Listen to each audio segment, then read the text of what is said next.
ما هذا الإحساس الذي ينتابني الآن؟ ما هذا الصمت الذي ألم بأوصالي فجأة؟ أحس ببرودة في كل أطرافي، أركض بلا سبب في ممرات من سطور وواصل وعلامات استفهام وتعجب ونقاط تمنعي نحوك السير أو الوصول. بوحي بح صوته وغصة في تصاعد ونزول. فقط كلما حاولت كتابة كلمة اشتقتك، وخلايا دماغي متوقفة تلفة عن وصف هذا الزخم من الشعور، ويهوج ويموج ويعرج بي خيالي حيث الأمنيات جاثمة على ركبتيها تبكي في حديقة فراغ عظيم ذات مراجيح فارغة من أطفالنا. وإله، ما هذه الأحداث الغير متسلسلة؟ كلها نهايات من الفزع والذهول. هناك حيث اختزلت ألغاز عدة، هنالك حيث قتل كل الفضول. ما هذا الإحساس؟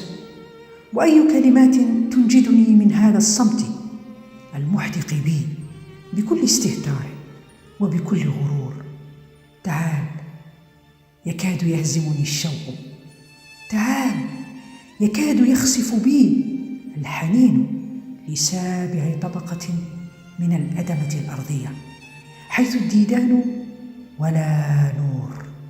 تعال لتسكت كل هذا اللغو ولتنصف هذا الحب. تعال لترممني، فأنت العارف بمواطن الوجع بي ونقاط الضعف ومكامن الكسور. يا من تأتيني ولست تأتي، يا من رفعت الطرحة عن محياي وفككت مشبك شعري وشممت عطري، خلعت عني ثوب العروس. أيعقل أني أهدي؟ وساعة من هذه التي أمامي؟ وقميص من هذا؟ ولمن بدلة العريس؟ وهذا المحبس بيدي، وألبوم الصور هذا، دعني أنظر فيه قليلا. هناك كنا في شارع المتنبي، وهنا كنا عند ضفة دجلة، وهنا بالأعظمية، وهنا بمقبرة العائلة، وهنا حضرنا موسم النيروز، وهنا جلسنا قليلا وقصصت لي على ما أذكر جيدا عن معلمك الذي لقنك الفقه والمتون. أجل لم أنسى حين شعرت برغبة في الصراخ لأقول لك أخيرا: أنا معك هنا. ونحن في طريقنا تعرضنا لحادث واقع مرير خلف فينا إعاقة مستديمة من درجة سابع المستحيل بعصب الخيال. والتفت الأعراف والعادات من حولنا، كانت تنبح ككلب مسعور. ونبرة المسافات